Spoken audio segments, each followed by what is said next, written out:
3 number प्रश्न है, किसी समांतर श्रेणी में पहला नंबर प्रश्न इसका है, टी 3 बराबर 15, एस 10 बराबर 125 तो डी और टी 10 निकालें। यहाँ हमें दिया हुआ है टी 3 का मान 15, तो हम जानते हैं कि टी एन बराबर होता है a plus n minus one into d. N के स्थान पर 3 है तो टी 3 बराबर लिख सकते हैं ए प्लस एन के स्थान पर 3 माइनस वन इंटू डी, और टी 3 का मान है 15, तो इसके स्थान पर हम 15 को लिखेंगे बराबर ए प्लस 3 में से 1 घटेगा 2D, और इसको हम समीकरण 1 मान लेंगे। अगला वैल्यू हमें दिया हुआ है एस 10 का मान 125, तो इसे हम एस एन के फॉर्मूला पर रखते हैं।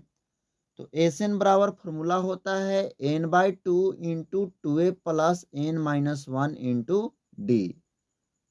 एस 10 का वैल्यू दे रखा है तो एन का वैल्यू यहाँ पर 10 रखेंगे, यानी एस 10 बराबर 10/2 into 2a plus 10 minus 1 into D हो जाएगा। अब हम इसे सॉल्व करते हैं तो एस 10 का मान रख लेंगे 125, बराबर में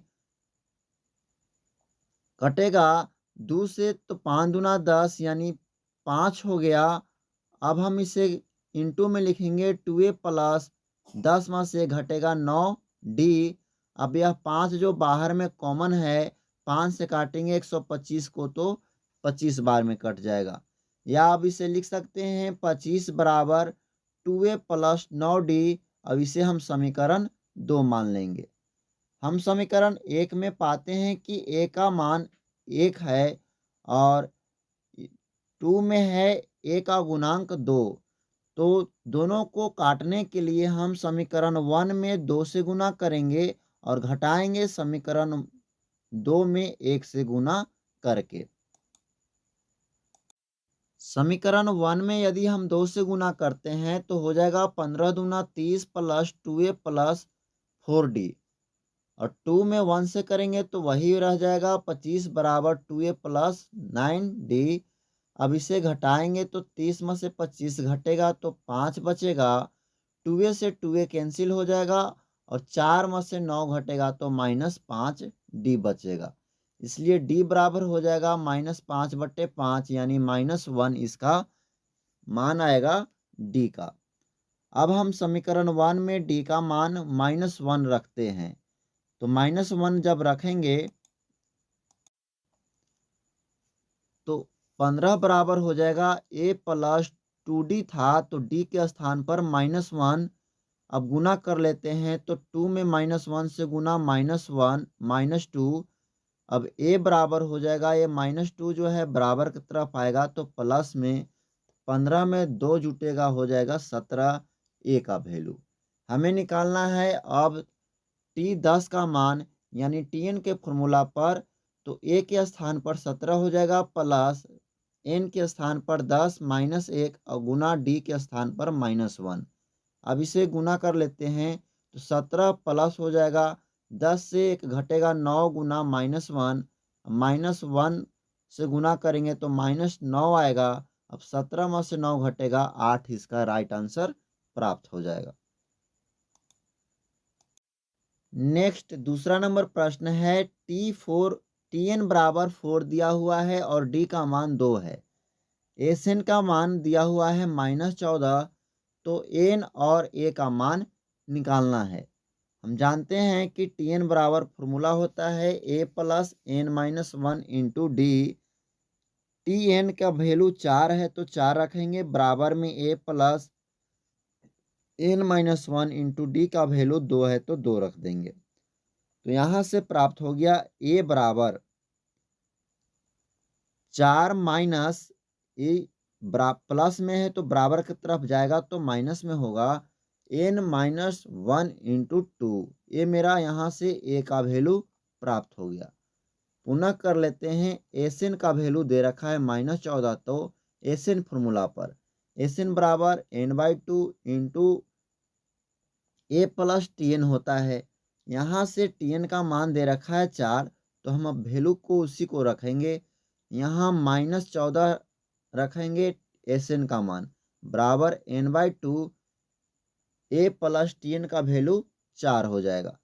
अब हम क्रॉस मल्टीप्लिकेशन कर लेते हैं तो 2 गुना में हो जाएगा -14 के साथ, तो -14 गुना 2 बराबर इधर हो गया n इंटू ए प्लस 4। तब 14 दूनी 28 यानी कि -28 बराबर हो गया n इंटू ए प्लस 4। अब पुट कर लेंगे वैल्यू को ए बराबर 4 माइनस n-1 इंटू 2 को, तो -28 बराबर होगा n इंटू ए के स्थान पर है 4 माइनस n-1 इंटू 2 प्लस में 4 हो जाएगा।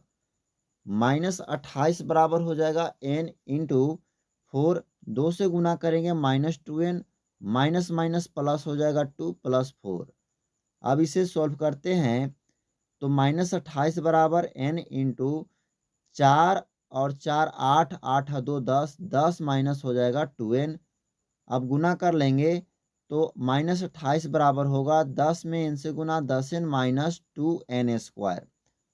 एक तरफ कर लेते हैं वैल्यू को, -2n² है तो बराबर की तरफ लाएंगे तो प्लस में होगा 2n² माइनस 10n माइनस 28 बराबर 0। अब इसे हम लिख सकते हैं 2n² minus 14n plus 4n minus 28 बराबर 0। इसे हम फैक्टर तोड़ लिए, यानी 2 में 28 से गुना करेंगे तो 28 दूनी 56, यानी फैक्टर तोड़ने का नियम होता है शुरू वाले को लास्ट के साथ गुना, बीच वाले को दो ऐसे भागों में तोड़ना होता है जिसको जोड़ने और घटाने पर बीच वाला ही वैल्यू आ जाए और आपस में यदि उसको गुना करेंगे तो दोनों किनारों के गुणनफल के बराबर प्राप्त हो। तो देखिए 14 में 4 से गुना करेंगे 14 चौक 56 हो जाएगा, एन एन मिलकर n² हो जाएगा।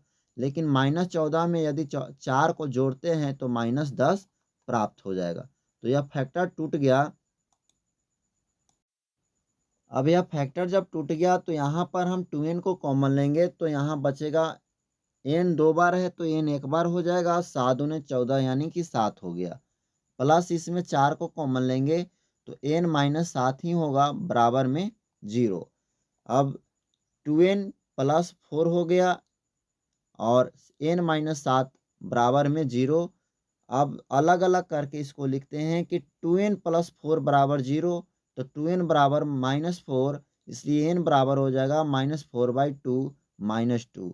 तो माइनस में n का मान अमान्य माना जाएगा क्योंकि n का मान कभी भी पूर्ण संख्या में होना चाहिए। तो दूसरा से देखते हैं, n-7 बराबर है 0, तो n का वैल्यू 7, यह इसका राइट आंसर प्राप्त हो गया। इसी के साथ हमें निकालना है इसमें a का मान, तो हमें a बराबर प्राप्त है कि 4 माइनस n-1 इंटू 2। अब यहाँ पर हम n का वैल्यू हम 7 रख देंगे तो 4 माइनस हो जाएगा 7 माइनस 1 इंटू 2 बराबर में लिख सकते हैं 4 माइनस 7 से घटेगा 6 गुना 2 हो जाएगा। अब 6 दूना 12 हो गया, तो 4 में से 12 घटेगा तो आ जाएगा -8। अब इसका यही राइट आंसर है। तीसरा नंबर प्रश्न है इसी का, a बराबर 3 दे रखा है, m बराबर 8 है और एस m बराबर 192, तो d का मान निकालना है। यहाँ पर एस एन के स्थान पर एस एम कर दिया है, तो एस एम के तहत ही हम फॉर्मूला को पुट करेंगे, यानी एस एम बराबर लिख सकते हैं m/2 into 2a plus m-1 into D. अब इस पर हम वैल्यू को पुट करते हैं तो एस एम के स्थान पर दिया हुआ है 192 बराबर एम का वैल्यू 8 है बटा में 2 इंटू 2 गुना ए का वैल्यू 3 है तो 3 रखेंगे प्लस एम का वैल्यू 8 माइनस 1 इंटू डी। तो अब हम यहाँ काट रहे हैं तो 2 से कटेगा तो 4 बार में, अब यह 4 बराबर के तरफ भाग में हो जाता है तो 192/4 हो जाएगा। तो काटेंगे 4 से तो फिर 48 हो जाएगा, बराबर में यदि 2 से 3 में गुना करते हैं तो 6 प्लस 8 में घटाते हैं तो 7 और इंटू बाहर में डी है तो डी लिखेंगे। अब इस 6 को एक तरफ लाते हैं बराबर के साइड में तो 48 माइनस 6 हो जाएगा बराबर 7D। अब घटाएंगे तो 42 बराबर हो जाएगा 7D, इसलिए D बराबर लिख सकते हैं 42/7। 7 से काटेंगे 6 बार में कटेगा और 6 इसका राइट आंसर प्राप्त हो जाएगा।